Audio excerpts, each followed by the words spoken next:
The new game, Cursed to Golf, is about a guy who dies and gets sent to a golf-themed purgatory where he's forced to play out the most ghoulishly frustrating 18 holes of his life, or death.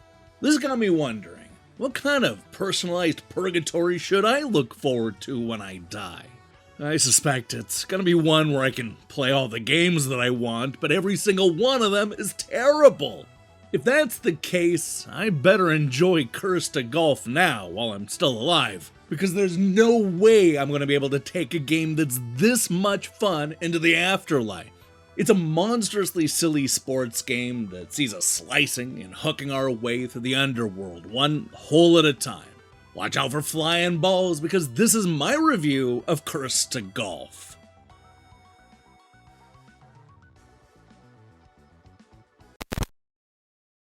This is the story of a professional golfer who is tragically struck by lightning right before winning the most important tournament of his life.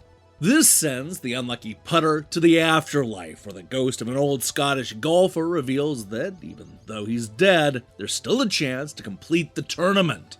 In order to do that, he's going to need to play through the creepiest golf course that you've ever seen and beat a series of extremely tough and dead bosses. There's just one catch. Nobody has ever been able to survive the journey, so it's going to take one hell of a golfer to defeat this impossible course. Now, if you can't tell based on the setup, this is not going to be your typical golf game. In fact, it changes the rules so much that it barely qualifies as a sport. By mixing elements that are usually found in puzzle and maze games, Cursed to Golf is more about survival than beating the competition. The 2D courses are incredibly complicated, with multiple paths and all kinds of warps and pipes sending the ball in crazy directions. Simply locating the out-of-the-way hole is half the fun, and getting there is going to take a lot of strategy and well-placed hits. Thankfully, the gameplay makes moving the ball around the course a little bit easier. Bucking the typical setup, Cursed to Golf first has you stopping the moving gauge in order to choose the speed, and then you hit the button once again when you want to stop the aim from moving up and down. If you screw this up and you don't want to take the shot, don't worry, you can quickly cancel out of the screen and even go back to switching between the 3 clubs. Oh, yeah, that's right, only 3 clubs, which are the drive, iron, and wedge, with each of them having a slightly different arc and distance. This game is easy to pick up, but as you'll quickly discover, it takes some real practice to learn the skills needed to get out of hell unscathed. Now, what makes this game challenging is that we start each hole with only 5 strokes. This means that you can only hit the ball 5 times before getting sucked into a portal and forced to start all over again. The good news is that you'll be able to pick up a few extra strokes by breaking the gold and the gray statues that are lining the course. What's tricky is that these statues aren't always conveniently located, so you're going to have to make some real decisions about whether you want to take the shortcut or maybe play it safe. And you wouldn't be a real pro golfer if you didn't have a few extra cards up your sleeves. Literally. Our spectral hero is able to use a series of ace cards, which give himself a real advantage. Some of these cards are as simple as practicing a stroke or undoing an especially bad swing, while others will add some much-needed strokes to your round. Other cards will allow you to change the direction the ball is heading while it's still in the air, while some will literally blow up everything around you. Collecting and using these cards can be the difference between winning and losing. And in this case, losing means going all the way back to the start and doing it all over again. That's right, this is one of those games that basically hits the reset button every time you lose.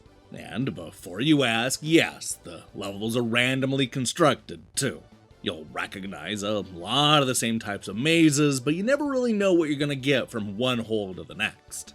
This is a tough game that's clearly meant to be played and replayed over and over without getting too repetitive, and the randomized stages definitely help with that. Never felt like I was repeating the same courses every single time I restarted, and let me tell you, I restarted a lot. There's a reason that nobody's ever beaten the 18 holes, and it's because the course will kick your butt. For the most part, I have no issue with the extreme difficulty. The first couple holes are challenging, but they're usually short and will ease you into things. The difficulty starts to ramp up as you get deeper into the card and are forced to make real decisions about navigating the maze and whether or not you should go out of your way for a few extra strokes. All it takes is hitting the spikes or misjudging the water hazard and you're gonna run out of strokes, killing your chances of making your way back to the land of the living. Sometimes you'll get lucky, while other times the randomized courses will definitely screw you. As frustrating as it may be, I'm actually fine with losing because I ran out of strokes on an especially tough course. What I'm not okay with is losing to a cheap boss and being sent back to the beginning of the game. Of all the times when you should be able to demand a rematch, it should be when you're going up against one of these annoyingly tough bosses.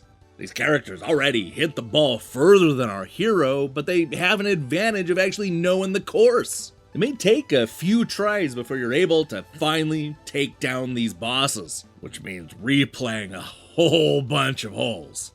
Look, I don't care if you take a chunk of my money or maybe I toss away a few of my cards. There just needs to be a better way to rematch these bosses. Now, because of the difficulty, I suspect that a lot of players are probably going to give up before they venture too far into this golf-themed purgatory. That's a shame, because the different regions add a number of new obstacles and cool changes. For example, the game adds new bouncy pads that will allow you to line up a second shot when the ball is still flying through midair. In later stages, you're going to be able to burn down vines and ride the floating platforms. I like how the game keeps adding new elements right up to the very end, which winds up being way more epic than I was expecting. While the approach is a little different, Curse to Golf reminds me a lot of another melancholy side-scrolling golf game that I reviewed recently called Golf Club Wasteland. There you play a round of golf as Earth's lone human, hitting the ball through old museums and zoos and apartment complexes and more.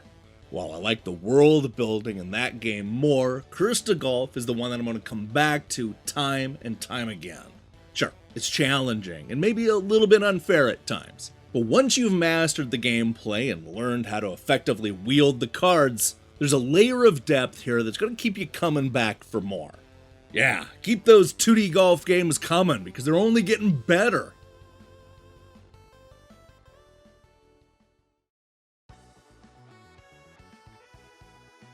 With a ghoulish sense of humor and a golf course full of haunted delights, Curse to Golf is the perfect way to say hello to the spooky time of year.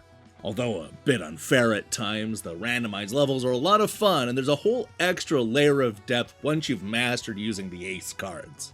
That said, the difficulty's not going to be for everybody and the various boss battles are a lot more frustrating than fun.